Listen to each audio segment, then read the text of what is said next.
Hey guys, what's up? Welcome back to my channel. I am Maxion, and I know that it's been quite some time since I've created a YouTube video, but I've decided that it's a new year and it's time to come back and share some hair and makeup tutorials with you. Also, I decided that it was going to be a great time to grow my hair out. It's been about a month since I've gotten a haircut, and I look crazy under this hat. In this video, I'm going to show you my go-to full face glam makeup. And in the hair portion of the video, I'm going to show you how to get a high snatched blunt ponytail using a human hair wrap ponytail by Bellamy. Huge thanks to my model today, Christina Sofina. I'm sure you will be seeing her more in my videos. She kind of looks like if Gigi Hadid and Angelina Jolie had a baby. Tell me if I'm wrong. I'm probably wrong. But if you see it, let me know. Well, let's get started. Starting with a clean face, I'm prepping Christina's skin with some hydrating primer from Laura Mercier. To apply, I'm using this flat foundation brush from Sephora. This product is silicone-free and works great as both a primer and a moisturizer. For foundation, I'm using Lorac Pro's Soft Focus Longwear Foundation. I can't even begin to tell you how much I love this foundation. It's medium to full coverage, and the packaging is nice and light and easy to pack in my kit. For Christina's complexion, I mix shade 4 light and shade 11 medium. I'm bringing it down to her neck and her chest to make sure that everything matches. For concealer, I'm going to use Studio Finish by MAC in shade NC20. You'll notice that I didn't put any foundation underneath the eyes. I didn't want to waste or double up on product.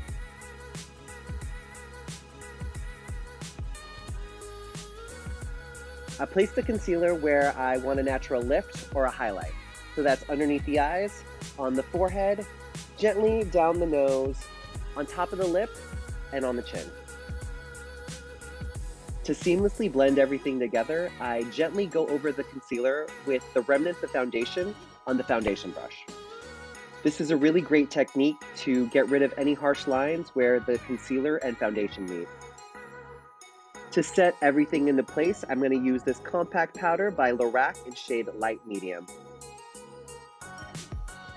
Now I'm going to get into the Lorac Pro Contour and Highlight palette. Dipping into the lightest color, I'm going to use Christina's Natural Contour as a guide for placement. The trick here, you guys, is to use soft strokes and then build. I contour on the forehead going into the hairline, sharpen up that jawline, and snatch up the nose. It's important to note that I don't always start at the inner brow bone, but for this look, I really wanted to elongate and sharpen her bridge. For blush, I'm using the ever so popular Orgasm by NARS. It's really important to start off light and then build. It's much easier to try to build the intensity of a product up than try to dumb it down. To bake, I'm using this magical translucent powder by FACETORIAL. My girl Christina over at Friends Beauty suggested that I try this, and I've been hooked ever since. With a damp beauty blender, I'm going to apply the product where I don't want anything to shift or move. Typically, that's underneath the eyes, on the forehead, a little bit down the nose, and right at the jaw. It also sharpens up that contour line. Almost forgot about the chin. I typically don't bake for too long. Once I put it on, I like to dust it right off. The only place I keep it is right underneath the eyes to catch any fallout from the eyeshadow and to keep the concealer from moving. For brows, I'm going to go in with Dip Brow by Anastasia Beverly Hills. This is in shade Soft Brown. With an angled brush, I like to start filling in my brows at the tail end and then start working my way in. The reason I start here is because the product has its strongest color payoff in the first few strokes. Then, as the product thins and lightens, I work my way in towards the inner brow, creating a nice natural gradient from light to dark. Of course, I ran out of brow gel, so I'm going to go old school and spray some hairspray on a spoolie and comb the brows into place. To prep the lids for eyeshadow, I'm going to use Lorac's eyeshadow primer. This stuff glides on easy and really allows the eyeshadows to pop and, most importantly, last all day. Now, onto the main event. This eyeshadow palette is called Berry Sweet from a company called Shades by Shan. This is the palette that I pick up for a quick and gorgeous glam on the go. I start with taffy for my transition color and blend in a circular motion. For the outer corners, I'm going to dip into chocolate.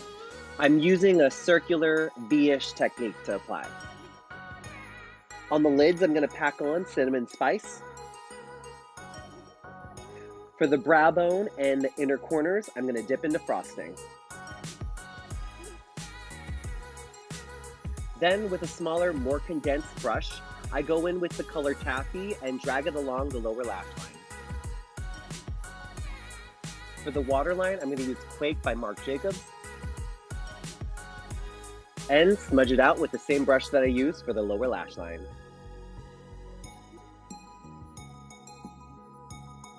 Apply liner to the top outer third and smudge with a clean angled brush. Curl the lashes. Christina prefers to curl her lashes herself. Time for mascara. This is a brand that Christina raves about, so she gifted it to me. And it's the first time I'm trying it, and I have to say that I'm thoroughly impressed. Glides on easy, doesn't clump, and dries pretty fast. These faux mink lashes are called Saintly from Bellamy. These lashes are my favorite. They're nice and fluffy and just the right amount of extra. The glue that I use to apply is the Quick Dry from Duo. Make sure to get a good coat on, especially on the edges. Before I apply, I like to bend the band so that way it hugs nicely to the eye shape. At the end, I like to pinch the lashes together so you can't tell that they're falsies. Before I apply the lips, I like to prep them with the sugar scrub. This one is from Burt's Beeswax. The liner I'm using is called Iconic Nude by Charlotte Tilbury. I like to say the key to nice straight liner is to take your time and go slow.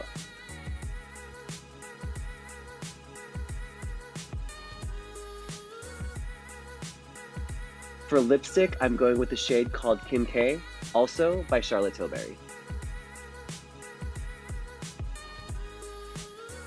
Then to top it all off, I'm going to go with a lip gloss called Love Nectar by MAC. A full beat would just not be complete without highlighter. This is the Lorac Golden Hour Highlighter Palette. I'm mixing the first two shades to get a nice warm highlight. And I'm going to place that on the high points of the cheeks and the nose. And that's the final look for my go-to glam makeup. Next up, we got hair. On dry hair, I'm going to go ahead and put styling mousse on the roots and really saturate it in the direction you'd like the hair to go.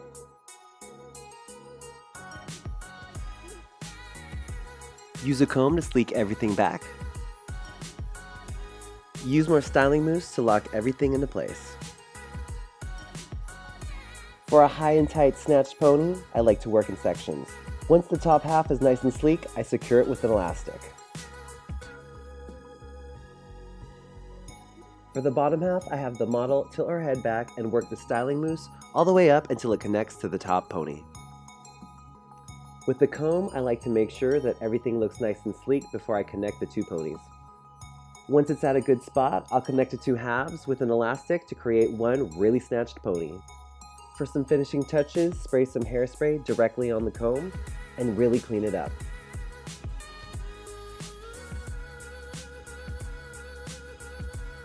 Braid the pony and secure the end with an elastic. Roll the braid into a bun and secure with bobby pins.